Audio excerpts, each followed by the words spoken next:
I think you ought to know. Men's radio. The place we sweat men and women. They speak. Oh man, what a show. It's men's radio. That's crazy show. It's high time. Now Russ and Phil are there to help with all your cares.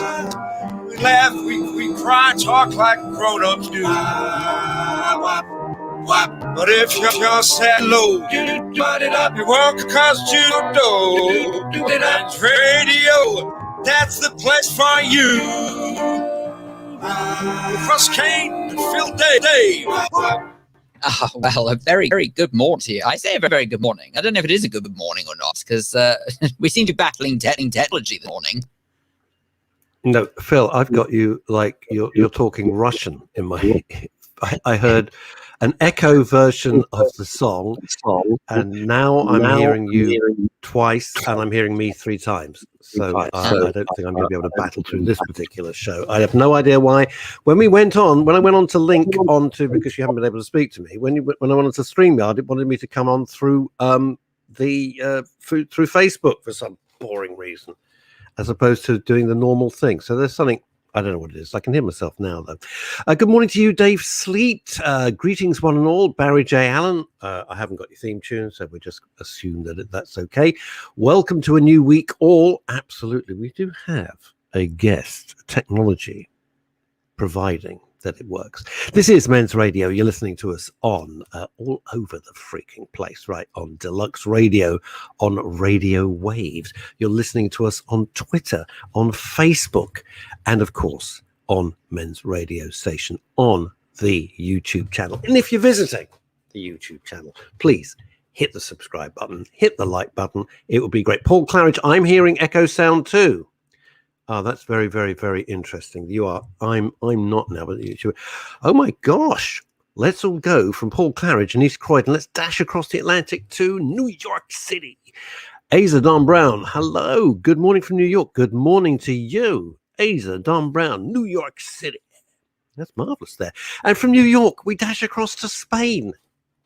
This is like the Eurovision Song Contest. This is fantastic. Michael Verwey, buenas tardes. Buenas tardes. That means I'll have another beer, please. From a very hot and sunny Spain. Michael, I got to tell you something. It's absolutely crap here. It's so dark. All the lights are on. It's really, really ghastly. I don't seem to have the theme tunes, so... Eve Phantom. Crazy girl. Crazy name. It's the coolest name in the world, isn't it? It's great. Right, so that's everybody who said hello. I can't believe this is great. We've got New York. We've got Spain. Dave Sleet, kind of. Ah, yes. Ramsey's come in. Ramsey Wyman Salem, hi to you.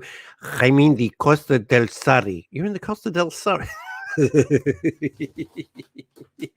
don't know where Phil is. Phil's crying. I think he's just crying somewhere. Ed Grossman, good morning to you, Edward. Right. Right. We've got a guest. I don't know how the tech's going to work because Phil has to do that little bit because I don't have access to it at the moment. But we have to look at all of that. Now, did you have a good weekend? Have you got a weekend that is planned? I hope you're hearing us loud and wonderfully clear. I know what Phil will be doing. Panicking, swearing, getting out a screwdriver, a spanner, a hammer. Then he'll think, sod it. He'll go to the kitchen. He'll make himself another sandwich. He'll wander back. And then he'll be there. The guy we've got coming on, that depends if Phil can do it. Phil can do this guy. This is brilliant. Oh my God, that's not good. Morning report. This is from New York, right? This is from New York where Asa's watching. Asa, listen to this. Morning report. Marine shot by stray bullet in Times Square. How does that happen? How horrendous is that?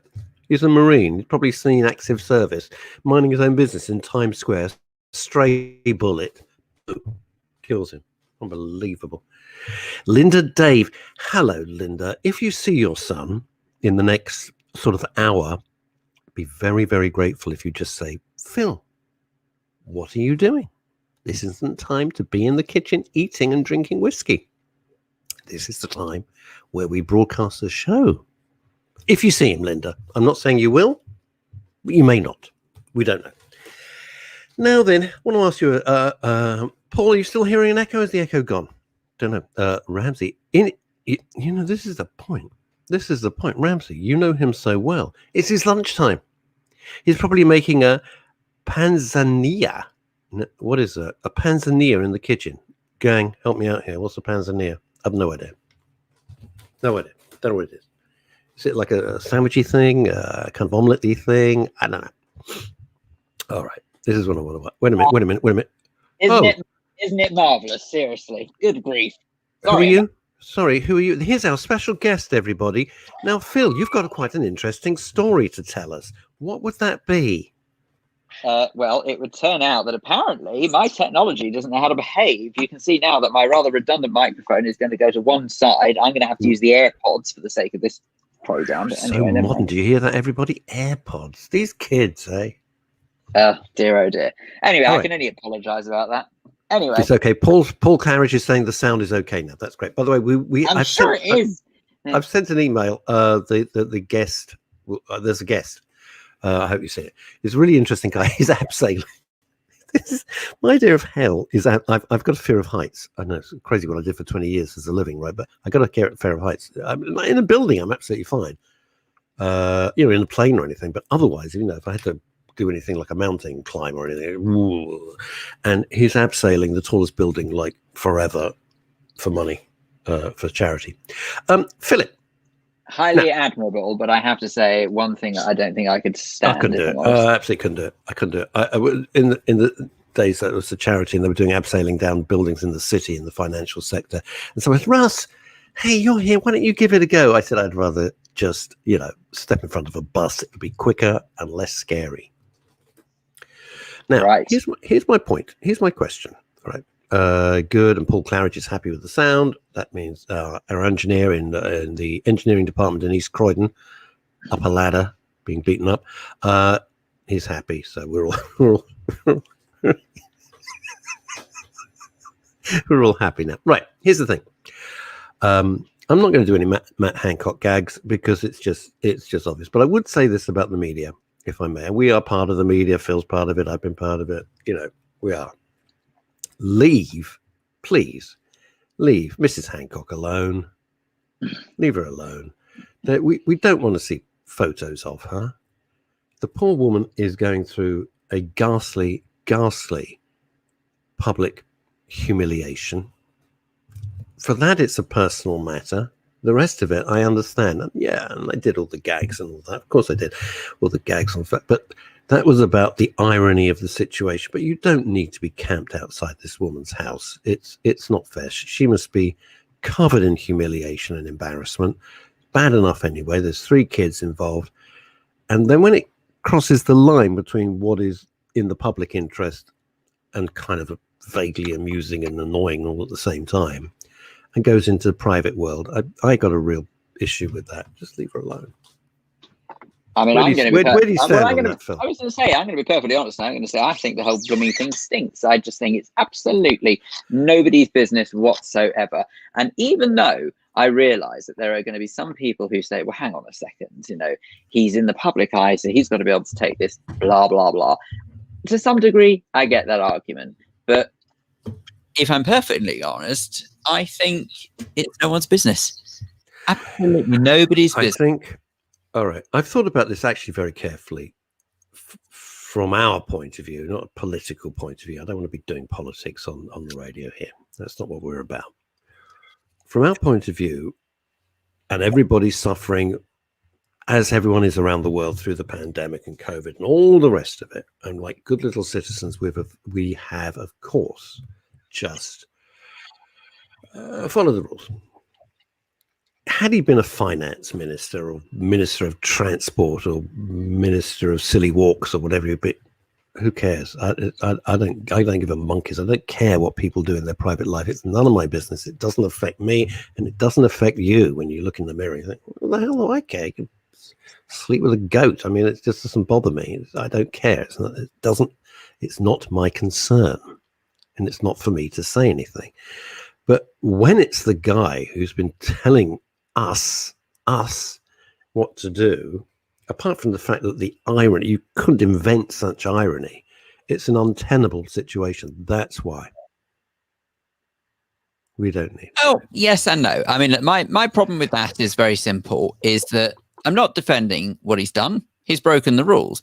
But exactly the same way, I don't like it when anybody breaks the rules. And look, I'm not going to be a hypocrite. I think we've all broken rules here and there unintentionally, because let's be honest, they're very hard to follow. And I'm quietly confident that Matt Hancock would have been aware of his own rules. And I'm fairly sure as well that he would have known that what he was doing when he did embrace his assistant in the way he did, that he was breaking rules. The point is that I think that this is in more the reason where men's radio comes into it. The last year and a bit has really taken its toll on all of us one way or another mentally, in terms of sort of our ability to carry on just doing as we're told with all of these different rules in place. And as far as I'm concerned, I think if there was a momentary lapse by the health secretary, it just goes to show he's human. That's the way I look at it. I don't personally agree with it. I think what's more disgusting is the fact that he's cheated on his wife. That's what I'm more annoyed about, if I'm honest with you. But look, what you get up to in private life is totally up to you. I think the main reaction is by those who just don't like, pure and simple, a conservative government in power, and any excuse to get rid of any of them is just a gift from above. Well, of course, it's an absolute gift. And somewhere along the line, and the only person who's really pushing this out is Kelvin McKenzie, who's a scary guy, but he speaks his mind. Is this how was that leaked? Who leaked it? I'm not saying it was right. But two wrongs don't make a right. God, I sound like my late grandma. But it's true. Who leaked it? Who leaked it? My guess is that, a big major, that the rumors were, I mean, this is just my guess. I have no knowledge of it, right? My guess is the rumors were circulating. The red top newspapers, tabloids went in with a lot of money to the security guards. This would be just how I would work it out in my head. If you see anything, there's like 10 grand coming your way. Oh, okay. Boom. And they get hold of it. That would be my guess. Or it's somebody who really didn't like him and stitching it. There's like 10 grand coming your way. Oh, and now I've got it. And now I've got the show coming back at me again. Sounds marvelous, Phil. I'm quite impressed with the tone of my voice today. Yeah. I mean, from my own viewpoint, it means I have not been able to go in a lift and snog my assistant for 18 months. I mean, this is it. I don't even have an assistant. So that's how annoyed I am. Anyway, the bottom line is that it's just all dirty. That's what it all boils down to. The whole flipping lot from start to finish. There's not one bit of this that is okay, as far as I'm concerned. What annoys me is it takes the focus away from the stuff that really is dirty. Yeah, but there is not one bit of it that this is okay, in terms of that it is not okay that a rule maker goes around breaking their own rules. It is not okay that the British press thinks it's in the national interest to go leaking the private life of one of our public servants. It is not okay that people use this as a chance to bash either Matt Hancock or indeed his wife, who, as you rightly identify, probably has issues. It is absolutely not okay that this takes center stage over getting out of this ridiculous pandemic situation. There is just nothing about this situation that is okay. Absolutely nothing. And the fact that people somehow think they've got a God-given right to know everything that is absolutely nothing to do with them, I find that so offensive. I hate it. It's absolutely true. It is nothing to do with them. It's a wonderful period. Ooh. And it's entertainment. It goes back to the Roman days. Panem et circenses, bread and circuses. You'll keep the population happy. In other words, divert their attention with a bit of food and some entertainment. And that's kind of it. And nothing has changed since Roman times. Paul Claridge says, best news quote. I don't understand this. You're going to have to explain it because Phil's all over the news and I'm not. Best news quote this weekend on RT channel from a Russian spokeswoman. We don't need hackers in Britain when they have bus stops in Kent. I actually don't understand that. Not sure I get it either, to be honest with you. I have to explain it, Paul. Don't get it. Hi, Francine Warner, gorgeous men. Fran, please go to Specsavers. I'm begging you now. This is ridiculous. Look at the state of us. Ramsey says, Phil, whether you're a Conservative voter or not, most people are outraged that the person telling us to stick to the rules broke them so badly. Even other Conservative MPs read the room and knew it was time to resign. Yes, his position was untenable. Yeah, it was untenable. That's exactly what I said. I said there's not one bit of this that is okay, including the fact that one of the rule-makers broke the rules. But as I said, had he been, Minister of Fisheries or whatever it was, it'd be fine. Who cares? But I do put it to you like this, though. I do put it to you like this, though. You tell me one person who is outraged, and they can hand on heart say they've stuck to every single rule. Hand on heart, say it, and they can't. But anyway, I'm thinking, have I been in a lift recently and had a serious tongue wrestling session? I gotta say no. Gotta be honest, I have not done that. Now, very little snogging in the old Kane life. Well, quite. I think that's probably why I'm annoyed. But hey, I tell you what, on the upside, Phil says there's nothing positive about this. I disagree. Well, this is the positive. No, Phil, this is the positive spin. If Matt Hancock can pull, all of us have got a chance. There we go. Rest my case. Sitting in the digital green room, looking as if he stumbled across an edition of the Today programme, gone horrible, is our guest for today.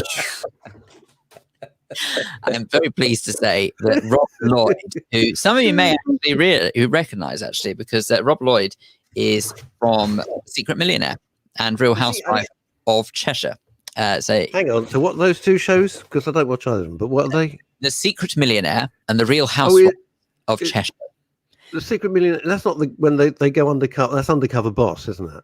Well, what's the one where they pretend to be a worker and they go in disguise and really they employ 20,000 people in Missouri or something? What's that one? Yeah, Undercover Boss. Right. So I haven't watched either of the shows. Okay. It's not that. Standing by is Rob Lloyd. Rob, a very good afternoon to you and welcome to the Daily Show. Good morning, guys. Are you all well? We're good. I used to have my hair like that. I'm not joking, Rob. I used to do that, and then I thought it is such a faff to keep it looking all right, and then I chopped it. It looks good. Got loads of gel on it. That's the thing. No, that looks good. Well, it's been good talking to you, Rob. See, hair tips. You get everything here. Rob, thanks for joining us. Really appreciate it. That's very good of you. Rob, your story is possibly going to shock people who know you from the shows that I've mentioned, because you've been having a bit of a personal issue of late. Would you please describe to us what it is that you're here to talk about? Yeah, it sort of goes back to April 2019, Phil, actually, when I completed the London Marathon. I ran for an organisation called Sense, which is an amazing charity for severe disabilities, deaf and blind.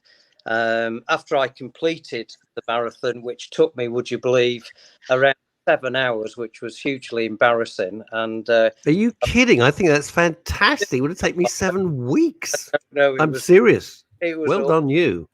But shortly after that, I then realised why it took me so long. I was suffering from a lot of nosebleeds at the time.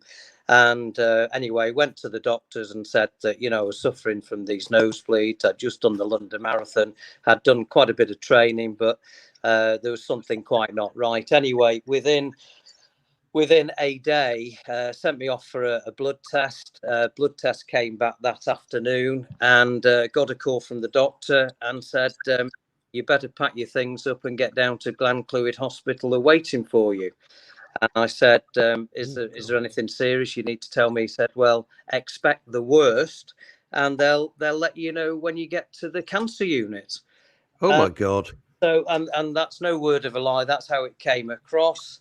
So got my stuff together, went down, long story short, down to Glenclwyd Hospital. There was a load of consultants waiting for me, and a couple of doctors and so on. There was about 7 there waiting for me.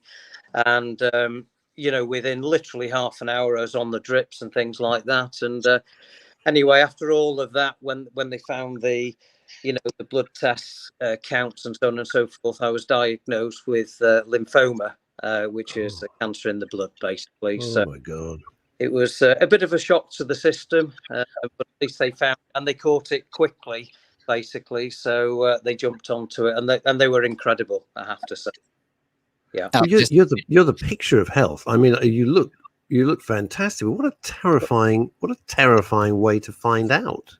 I'm amazed because I feel knackered today because I did the fan dance at the Brecon Beacon yesterday and I can't move. Oh, the what dance? It's cut well. It's all organised by some former SAS guys, and it's an event that they put on called the Fan Dance, which is a 15-mile hike across the Brecon Beacons.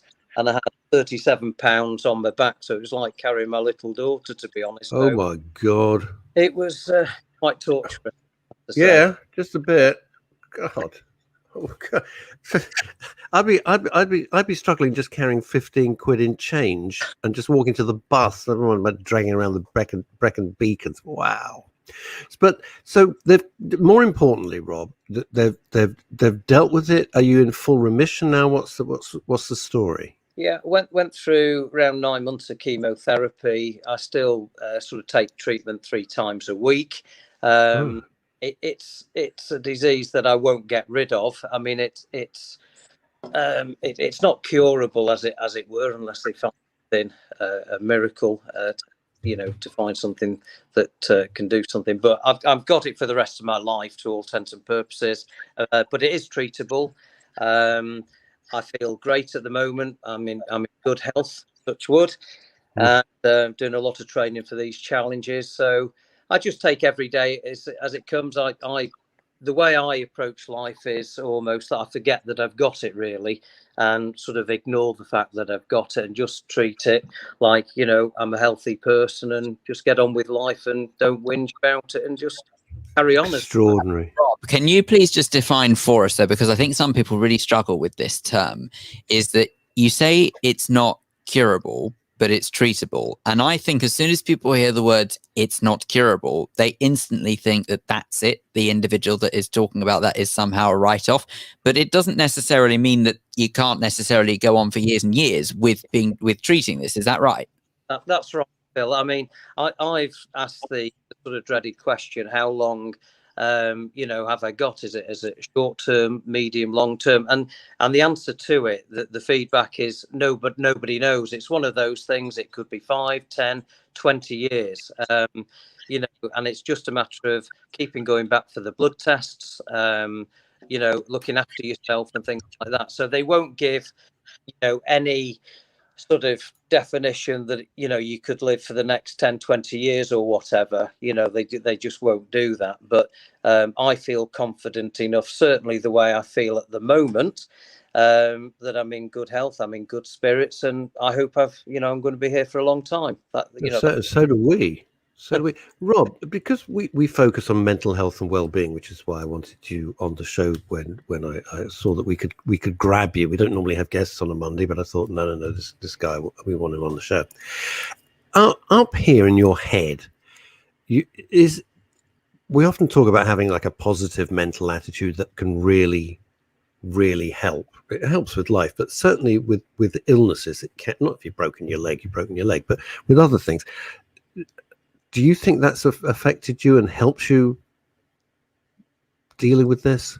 I think when I was in hospital, Russ, I did a lot. It gave me a lot of time to think, about all sorts of things in life, both about family, business, what things that I hadn't done with my life and what I should have achieved. And I think it was one of those situations when you sat in the hospital bed, you think, how could I have done things differently with my life? Had I done anything wrong, which I don't think I have?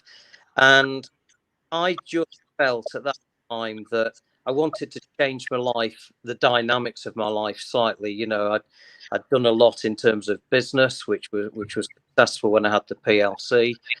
Then I went through the difficult time when all the banks went off the cliff. So, that was quite a learning curve. And I just felt that I wanted to do some big challenges for charity whilst I've been quite fit and healthy during, the duration of my life. Fortunately, I've had good health up until I was diagnosed with the cancer situation, and I felt I wanted to have one more, big go. And I'd thought about doing a number of challenges, which I discussed with the team at Sense, and thought about doing a 12-month challenge. And everybody got very excited about it, and that's where I am today. And I want to dedicate the rest of this year to those challenges, and the challenges finish at the end of March of next year. I've done 4 challenges now. We've raised, I think we're bordering on about £27,500 so far. Wow, well done, bravo. Thank you. Bravo. So, by the way, when you see comments coming up, they're not just random. Paul Claridge, who has been through cancer himself, and like you, has had, we've known him for years, and he's an amazing chap, and like you, had a very rough time, but his mental attitude has been exemplary. And he says, what a fantastic positive attitude Rob has, as well as great hair too. So I don't know, with all the listeners around the world, because we've got New York, Spain, we've got everyone piling in. It's your positive mental attitude, but your hair is getting a big thumbs up globally as well, just to mention that. I think it's so important, the things that Paul and you are very different people, but you've come through something which a lot of people, it would have defeated them utterly. And yet you seem more, I'm going to use a phrase deliberately, you seem more full of life and more full of enthusiasm than the majority of people that we're going to meet in the next month. Well, I think I'm very lucky, Russ. I've got a fantastic fiancée called Maya, who's really supported me through all this. Without her, going through all the hospital visits, she gave me the get up and go. It's no use feeling sorry for yourself with these things. You've just got to get on with life. So that's been a massive plus in my life. She's been so supportive. I'm also lucky that I've got a 6-year-old daughter called Bertie. And Bertie? But well, her name. That's so sweet. Yeah, Pearl, but we sort of named her Bertie, and it was her birthday actually last Thursday, so she was sick. And she had a great party on Friday, and we all let loose, and it was good. It was good fun. It makes life what it's all about, isn't it? Family. Well, it is. Yes, completely. So that gave me a lot of drive as well. So, and then my 3 elder kids are all grown up. They're all adults now. They've got right behind me doing these challenges, and it's given me, a lot of sort of hope and helping people along the journey. It's not just about taking my mind off things and giving a focus, and keeping occupied is one good thing. And I've met some great people recently, and it's been amazing to be. What were you like? Well, I mean, I don't know whether or not you still have moments like this, but if you don't mind me asking, and please feel free to tell us to mind our own business. That's the way we roll here. But what were you like at your most scared, would you say? I think it was probably a week after being told about my condition, and it sort of all kicked into perspective. And I think it's then my mind was telling me, what do I need to get sorted quickly?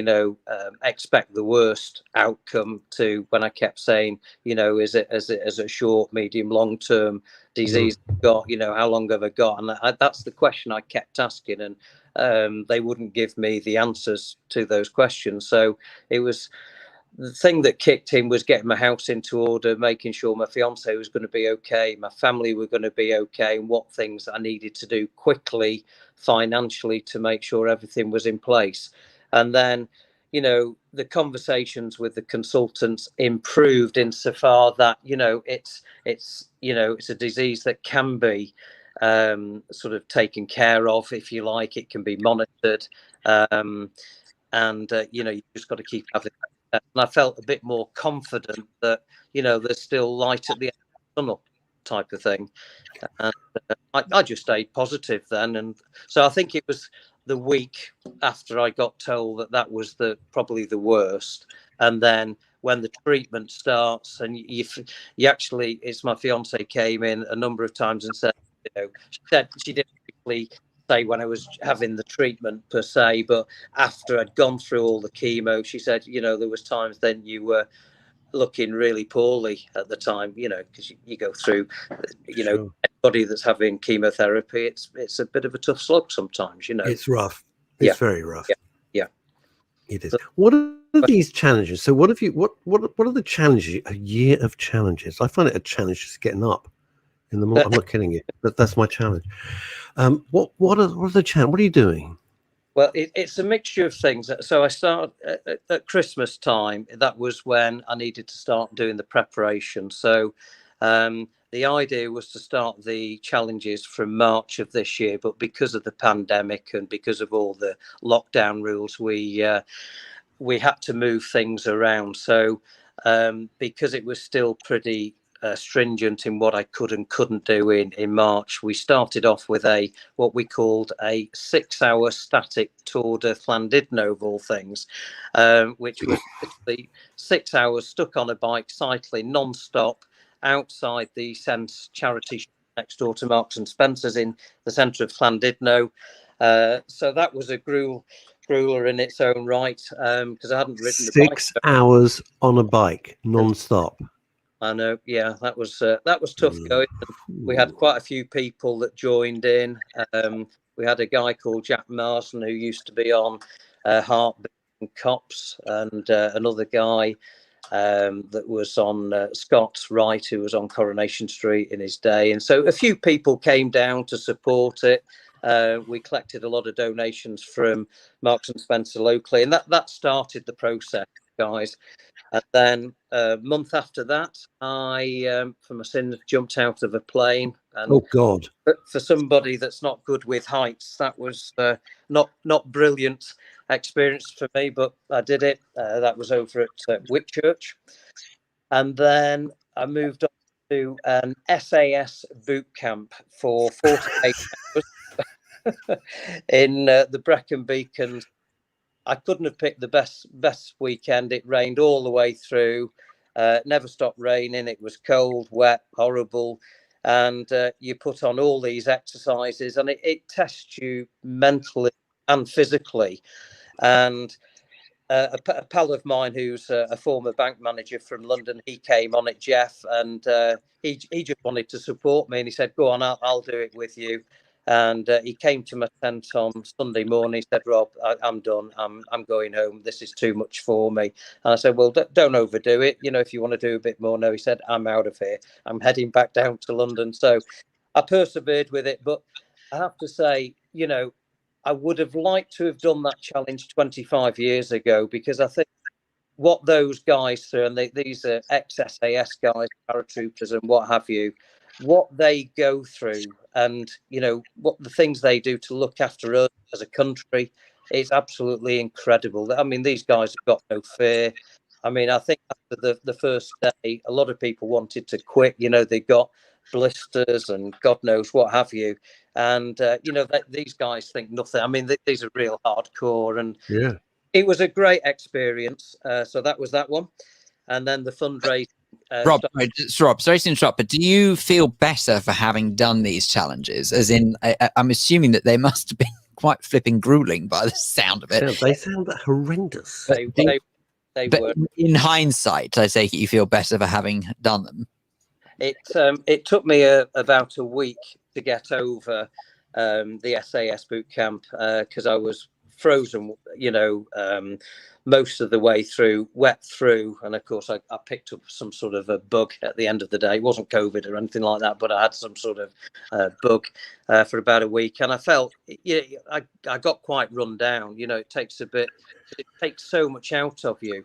It's not just the physical, but it's the mental. I mean, you're getting screamed at by these DSs, and do you want to give in? And you're fine to give in, but we kept, everybody in the team kept pushing themselves, which was brilliant.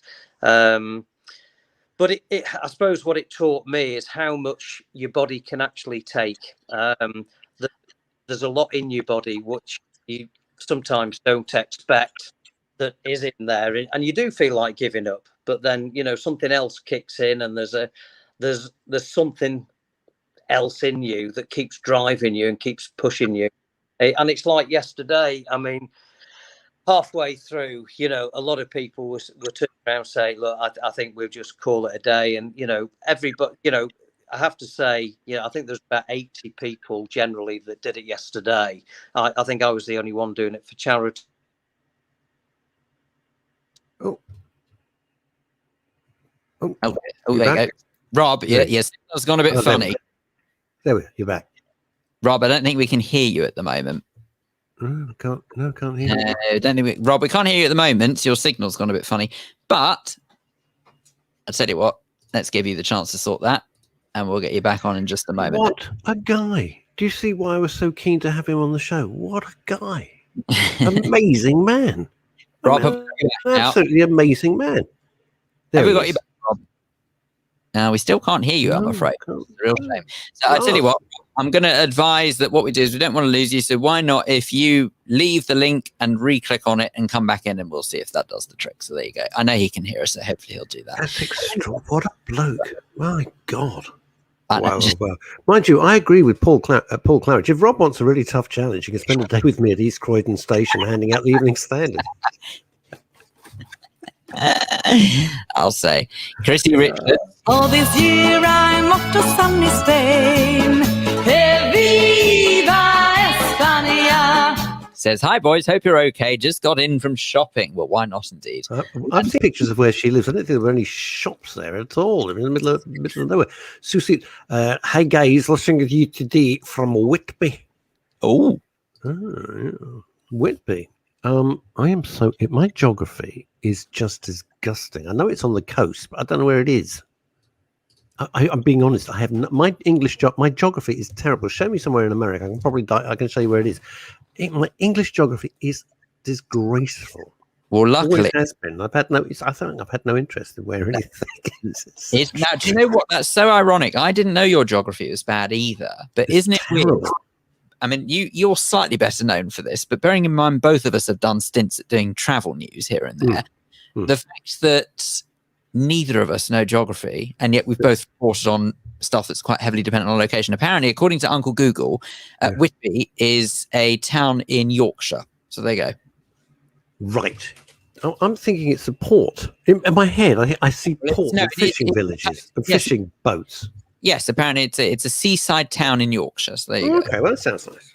That sounds good. I hope you're getting better weather than we got down in London, because the weather is absolutely ghastly. I have to tell you though that from the photos it looks very picturesque. Well, Whitby. Oh, it's probably lovely. It's probably lovely. So she's left Faith. I might have to go there. She's putting it around a bit, like Sue Sleep. She is dashing around all over the place. She does not care. I got to tell you, this our guest, who's back, is quite extraordinary. Oh, is he back? Marvelous. Can we hear now? Can you hear me now, guys? Perfectly. Do apologise about that. Isn't technology a marvel when it works?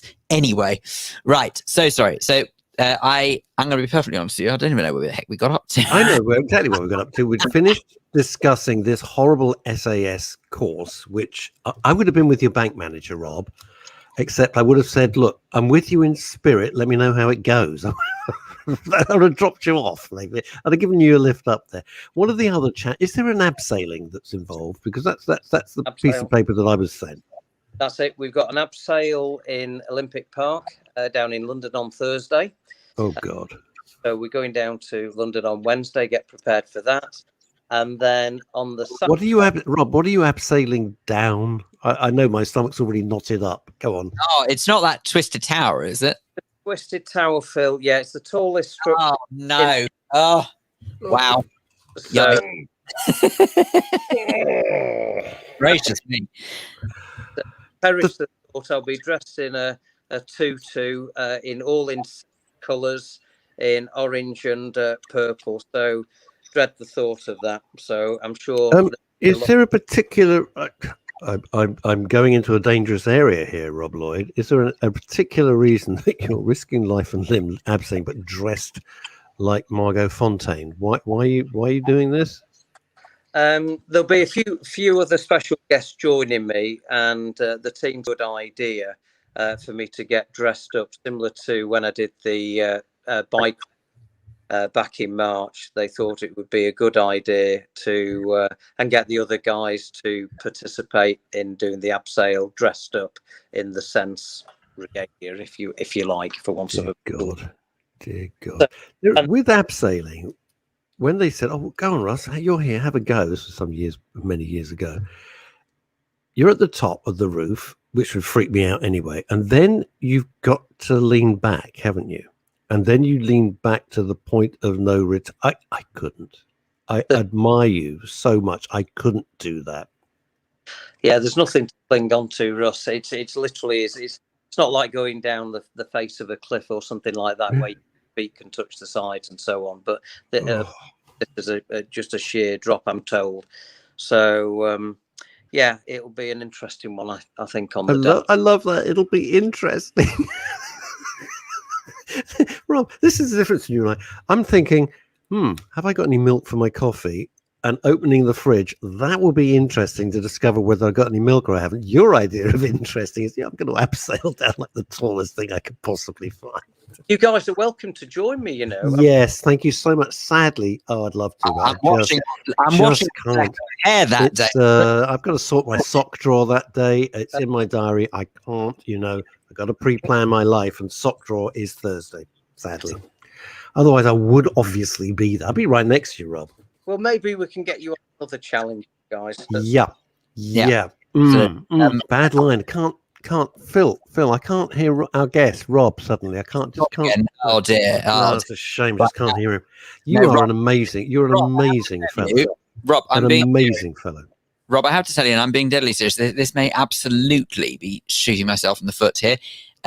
I believe that you're inspirational, and frankly, if you are good enough to invite us to take part in one of the challenges, then let's have that conversation. Why not, indeed? Come on, okay, we can do this. I'm being serious. I can't. No, I really physically can't. No, you can. No, I really physically can't. It's mind over matter. Yeah, I don't mind. You don't matter. I can't. I have that line there, no, it doesn't matter. But anyway, I will support you. Here's the thing. Because I know my physical limitations. All right. I would, any way that I can through the media, and you just have to reach out. We will absolutely support you. We will publicize it. We'll do all of that. Will I join in? No, there's no point, because I know that I'll drop dead in 3 minutes. We'll get something tame for you, Russ. Like what? Like see if you can go to the Ivy and get a good table. That would be it. That's a challenge. Okay, I can accept that. We'll think of something. But it'd be great to get you guys involved, and I appreciate your support. And we're happy to do that. So it's not just a pleasure; it's an honour to do that, Rob. It's a privilege. In all seriousness, it's an absolute privilege. I mean, you are. We've never met before. Forgive me, I hadn't seen your TV shows, but you're an amazing fellow. Amazing fellow.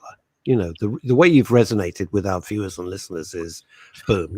They know what's what, and it's like bang, straight in there. It's great. It's great how something so possibly a lot of, or I'll put it this way, Rob, which is why I really wanted you on the show. So many people, having gone through what you got through with your diagnosis out of the blue, would have said, that's it, packed up their tent and just stayed under the duvet.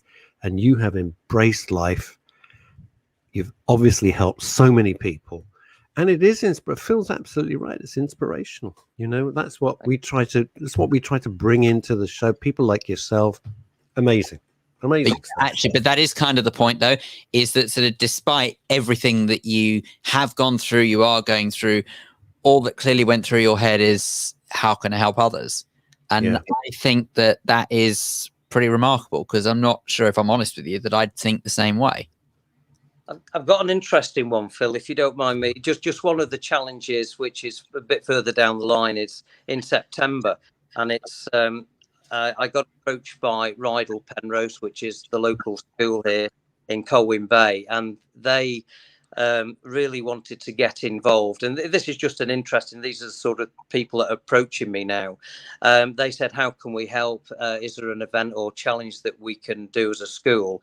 And it's been remarkable. They're going to take part in a 26-mile marathon, starting in Colwyn Bay at their playing fields in the pavilion. They're going to have family and friends down there. And they're going to have 26 pupils from the school taking part like a relay race. So like a relay, yes. Yeah, so I'm doing the full marathon, and they're going to have a pupil at every stage doing a mile. So that's quite an interesting. That's a lovely way of doing it, because that's inclusive, isn't it? That's inclusive. That's great. And they've got what a clever idea. Yeah, and Gordonson School up in the Highlands, they're going to do something in October, and it goes on. So lots more challenges to look forward to, and we're getting quite a lot of traction now on the Instagram and the social. So but things like this, I really appreciate you guys allowing me, or letting me come on the show. It's fantastic. It's Rob, it's I know what'll happen when you go, and then Phil and I wrap up, we'll say to each other, we feel when we've had people like yourself, and you are a shining example, we go, we feel so bloody inadequate. We just look at this guy. It's incredible. It's like you've been dropped in by a UFO from a completely different planet. It's like, wow, they must be great on that planet, because he's not from Earth. It's not possible. It's not from Earth. It's a brilliant thing. So, in all seriousness, and please tell Melanie Faldo and all the gang there that whatever you're doing, just reach out, and we're happy to support and cover it and do all that sort of stuff. That's the very least. And Phil would love to do something. If you could get Phil to make bread while parachuting out of the U2 spy plane, that'd be perfect. Anything. What a coward! Did you hear that, Phil? I'm not doing it. Are you kidding me? Well, yeah. All right. Do you know what? I'm not being. I will. I'm sure I will end up regret. I will. I can't believe you said your mother will be going mad now, Phil. You know that, don't you? But why not? I'll get phone calls. The markers. Rob, thank you. Now, if we want to know more, what are all your social? What's your tags? What's all your social addresses? And all that? Just on the Instagram, it's just Rob's Senseless Challenge, all one word.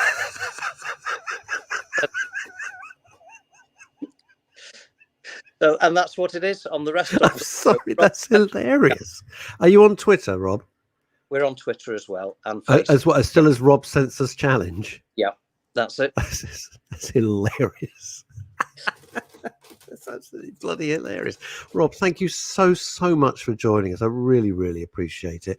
Good luck with absolutely everything you do. I know people always say this and they never actually mean it on shows, but please stay in touch. You have our email addresses now. Melanie knows how to grab us, so please stay in touch, and good luck with absolutely everything you do. I think, what an amazing fellow you are. Gosh, what a way to start the week, eh? Farewell. Bravo. There we go. Look at that. Good grief. God. Well, have you gone raving bloody mad? What? No, come on. I've never seen you do anything like you in the Soho Whiskey Club. Your idea of an adventure is getting off the seat on the terrace, walking in to see George Mickey, ordering a drink, and walking back. That's like a whole adventure for you. I have to say, yesterday was a bit of an adventure for me. Not yesterday, sorry, Saturday evening was a bit of an adventure for me. Do you remember I warned you? Well, you remember I warned you I was heading over to Soho Whiskey Club on Saturday evening? Yeah, I was in. Yeah, we crossed because I was in Soho on Saturday morning having a wonderful time. Well, and then I got the hell out of Dodge. I went there, and I'm not completely proud of how much was consumed, but let's just say that I passed out on the tube on the way home. Passed out? People think that I'm the bad one, and Phil, Butterwood, he's so sweet, he's so adorable, we should adopt him, he's so lovely. Yeah, he's not, no. Well, all wrong. I paid the price yesterday. That's all I. Did you feel like hell on earth? Oh my! It was horrific, seriously. And I don't want sympathy because I know it was entirely. You're not getting any bloody sympathy, you alcoholic fool. No, not from you. What happened? So, how much were you? In all seriousness, so what did you bang back? Well, okay. I think that the initial 6 measures of neat whiskey on was not too bad, but I feel where I went properly downhill is when I feel like where I went properly downhill is when I went for dinner afterwards. My friend was meeting in town. When we went for dinner afterwards, and between the two of us, we consumed a bottle of sake. Oh no, that's nothing to me. No, bottle of sake is a drop in the ocean. I could bang that back. But 6 whiskies, no, I would be half dead after that. Bottle of sake between the two of us. Believe me, I do not think walk in the park. No, but when you and I had Chinese when we were finally we had sake. Yeah, but not a bottle of it. I'm talking about a full, like a bottle of wine, but a bottle of sake. Nice.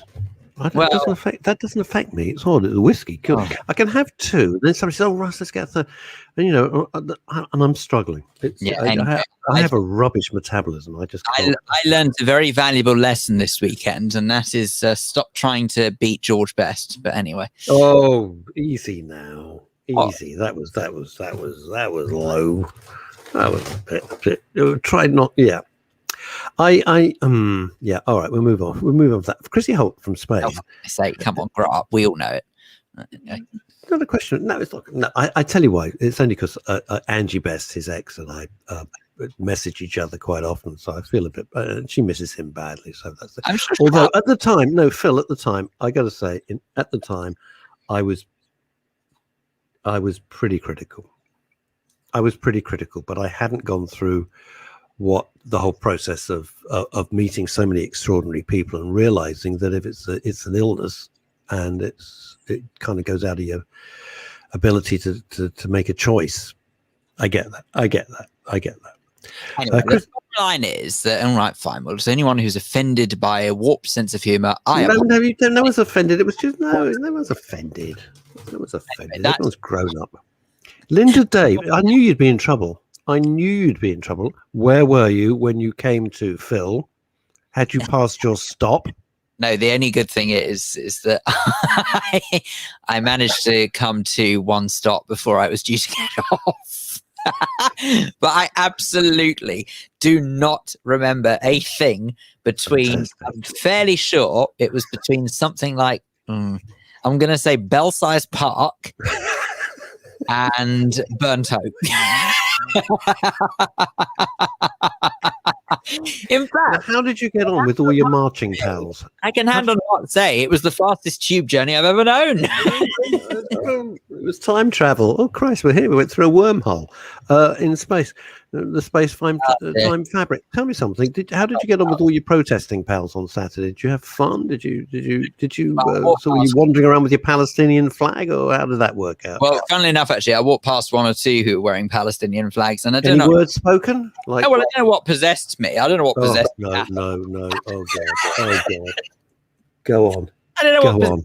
But let's just say that I might have reacted when I saw someone and I forgot that I was in person, because I'm so used to reacting on the screen. You're used to reacting on the screen. You forgot. Reacting on the screen. I kind of forgot this was a real life situation that someone could have probably absolute dick. But it's fine. It doesn't matter. On Saturday morning, me, Colin, and Ray Gelato, we meet up, and we haven't been able to meet our mate Colin, the film producer, because he's on his leg in or something. Oh, yeah, I mean, he's still in a boot. So this is the first time we've been able to see him in weeks, because he's not been able to walk. He fell out, just stupid bloody accident, crossing the road, and he fell over, and he thought he was fine, and like a significant other, walked around on his foot for over a week, and of course it was actually broken, so that's exacerbated the entire situation. So it's in this whacking great boot, hobbling around like Hopalong Cassidy there, cutting edge modern reference. Anyway, it was great. And then on the way, so Ray and I, we'd had our coffee and we left, and it was all very lovely, and put the world to right. And then Ray and I walked back to Green Park Station. He heads off to Gelato Land, and I head off home. And we saw there were some people, a little group with Palestinian flags. Ray, you ever seen them? You know, when hunting dogs, like pointers, and they go, they see the prey and they go, when the leg comes up and they're like, I go, Ray, don't. Let's just go, because it'll all be our fault, and it'll, we'll get the blame. Just don't bother. I literally he went like, because he's a powerful guy, and I'm like, on the right, let's just go home. But otherwise, didn't hear anything. I heard the police helicopter, but otherwise, didn't see a sausage. Didn't see any of the protests, which was great. Look, I mean, just for the reference, I'm fully aware. We don't need to go into Middle Eastern politics. I'm fully aware that there are people who watch this program who maybe don't necessarily sort of automatically jump to the defense of Israel. But might I suggest, and I'll said it before, I'll say it again, that I don't believe that the way to deal with the situation is treating it like a glorified football match. It's a little more complicated than just I back Israel, I back Palestinians. You know, there is a hell of a lot more to it than that. And I worry that people who are not bothering to educate themselves properly in the situation and the complexities of the situation over there are kind of just exacerbating the problem and not helping it. And I'm afraid walking around the streets of London carrying either flag, by the way, just for the reference, you know, either flag, I think doesn't help. Just saying. It's just being stoked up by haters. It's just being stoked up, and the incredible propaganda of lies and bullshit is just anyway. I've just walk away from it because it's just absolutely appalling. It's appalling. There we are. Thank you, Dave Sleet. That's a very good thing. Because I was saying about how my attitude had changed about the George West thing. He says learning is growing, Russ, says Dave Sleet, and he would know because he's head of ANA, not A&E, ANA, which is a psychological organization, which is marvelous. To be perfectly honest with you. Yeah, it was it. That was it. Oh dear. Oh no, Chrissy Holt's worried about you now. She says, "Oh dear, Phil, look at all the germs you picked up, not knowing." Well, fear not. I was wearing a mask, and I do use alcoholic hand gel as well. Don't worry, I most certainly alcoholic gel. What you just said. I use alcoholic. That's hand gel only for alcoholics. Everybody else just says alcohol-based hand gel. I'm very tired. Leave me alone. I can't believe you just said, and I use alcoholic hand gel. It's great. I love it. You put it on your hands. You're not supposed to drink it, you idiot. And you did. This is from my cousin. My cousin gave me this T-shirt, which I'm very excited with. It says, "I've worn it before, but I do love it." You would have moved on from that. No one would have picked up. No, I know. Well, I wasn't going to move. You know, I just pretend to be this stupid. I'm actually listening. Anyway, what is this, Chrissy Holt? Is there a protest against? What are you saying here, Chrissy? Is there a protest against Germany? They want to ban all British tourists. Well, what does that mean? I don't think they want to ban them all. I don't think they want to come in for the moment, but that's up to them. I think Germany is doing that is very good, and praise where it's due, is that they are allowing musicians, etc., to come in without insane. Oh, shut up, Michael. That can't be true. That can't be true. Although I did hear rumours yesterday. No. Michael Verby, who's visiting his sister Stacey in Spain. Let me know every viewer, we know their lives. Just heard that Mrs. Hancock has been diagnosed with long COVID, which she caught from you know who. There was a rumor circulating in the. You wouldn't need. Yeah, you're right, Ramsey. You're right. With the amount of whiskey and sake consumed, Phil wouldn't need any hand wash. There was a rumor circulating that somebody very senior politician had actually caught COVID-19. But it was kept out of the media because that would be, pretty bad press. That would be the final insult. I hope it's not true. Woman's just caught collateral damage in this thing, and I feel for her. It's rubbish. I'm sure everybody does. Absolutely everybody must do. Right. A big day today planned, Philip. Big play day. More aspirin. A couple of Tylenol. Some Advil. What are you going to be taking? I would suggest, actually, that no, I will be carrying on looking through work and making sure that I get through everything that I didn't manage to get around to do. Well, here's a quick question as we crash up to the top of the hour. You don't take pills. You don't take pills. You obviously had a raging hangover yesterday. What did you do? Drank a lot of water. Wow, you're so noble. I honestly, I say again, I don't like medical intervention unless it's absolutely necessary. Okay. Long COVID, Chrissy Holt. It's the after effects. So you get through, but it's damaged some of your organs. It's damaged parts of your body inside. You don't want it. It is very, very unpleasant. It's very unpleasant. Ramsey, on that note, may I just say, and we're out of time anyway. Look, I recognise it's not a one-sided match, so that's all I'll say. Anyway, Precisely so. Anyway, hair of the dog, says your mum. Quite right. So Monty and Carlo, watch out because he'll be after you with some scissors.